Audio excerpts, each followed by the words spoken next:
Hi, today I'm going to answer a question more or less about, is solar really worth the cost? Before I get into that, today is October 5th, 2018. Now, today I went on eBay, I went to AutoZone, and Walmart online. Now, I found the cheapest things basically. You can buy power inverters cheaper than the one I have. But if you're needing to run something like a fridge, I would get nothing less than this inverter. This is the exact same inverter that I have in some of my videos. So, like I said, today I went to these places online. Now, the cheapest solar setup I found that I would get personally, if you need to run things like a refrigerator, would be no less than 300 watts.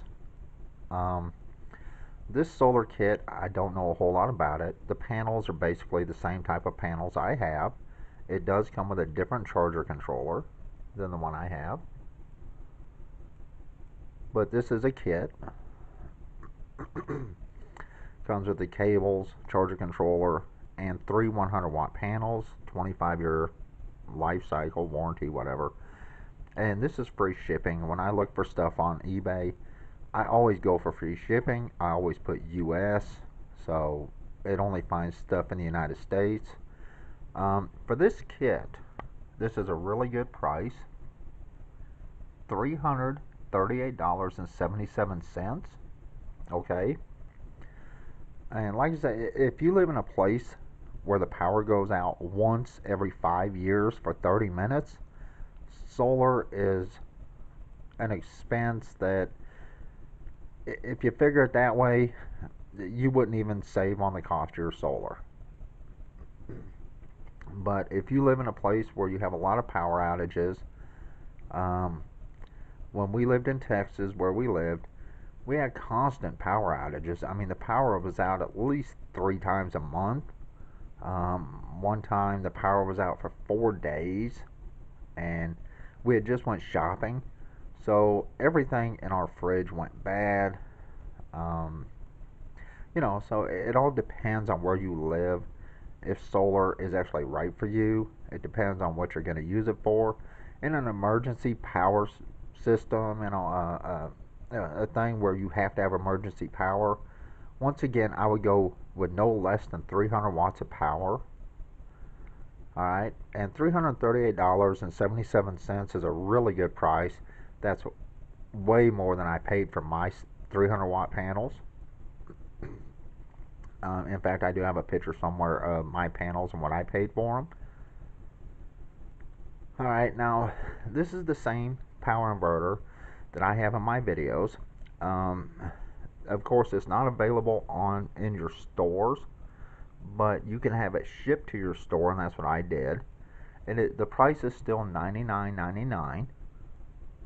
It's 1100 watts. It is in my videos. I am showing this inverter. So for 1100 watt, it's 1100 to 2200 watt power inverter, 12 volt. That's a really good price for $99.99. And this is the battery I have. Basically, I paid a little bit more than this when I got my battery. It's $81.67. At my local Walmart, they have 2 left in stock. I am in Missoula, Montana.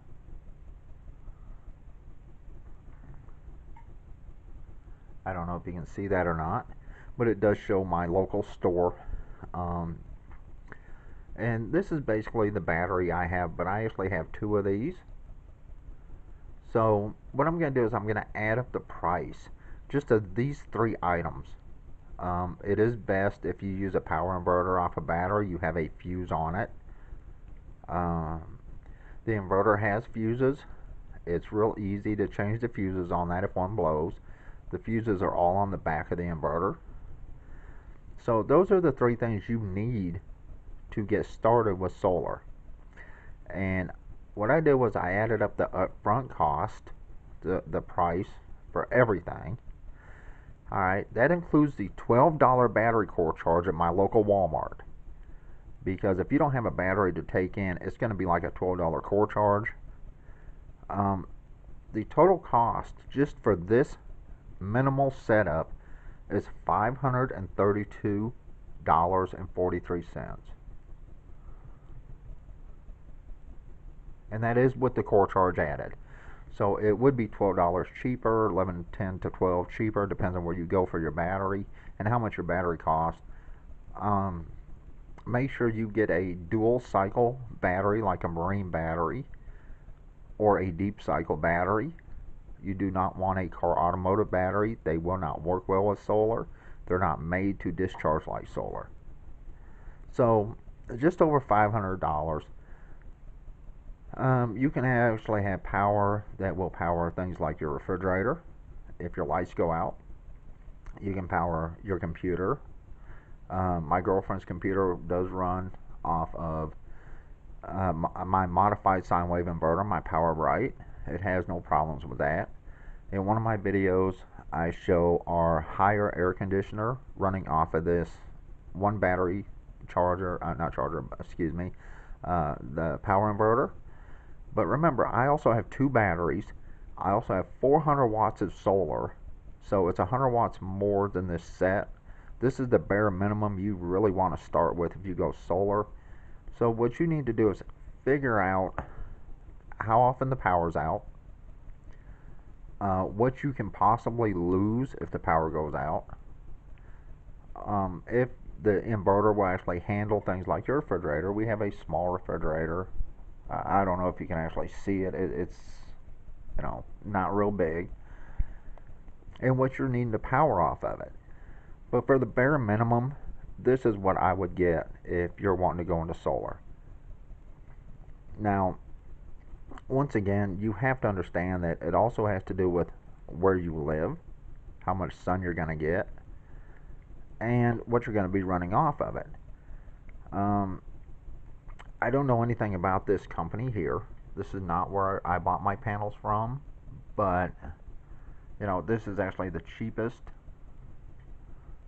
that I have found on eBay, and I did search today for this. So, and like I said, today's October 5th of 2018. My panels were actually more than this. Let me see if I can even find my panels. Right here. I paid $435 for my kit. Okay. And that had free delivery, so that's what, $100 cheaper than what I paid for 3. And like I said, I did buy an extra one. Unfortunately, I bought them so long ago. I went on eBay looking for my panels to show you the price and where I purchased mine from. But unfortunately, it has been so long that eBay does not, they only hold your stuff for like 3 years in your history. So I can't even find them off my history. I bought these in 2015. So we've been using them that long. But if you wanted to get into solar, what I just showed you is the cheapest way. Don't forget, if you add an extra battery, you're going to need cables for that. You're going to need fuses. But the bare minimum to get a halfway decent solar system, just halfway decent, is $532.43. Also, one thing, remember, each one of your charger controllers, it'll give you an amperage. I have a 30 amp charger controller on mine, but you cannot pull out 30 amps straight like out of your load. You can only pull like 1/3. Another thing that people don't understand is when they're trying to figure their solar is each one of these panels here only kicks out 5 amps. So take that in consideration. Alright, well, I hope this helps you on your solar. Alright, bye-bye.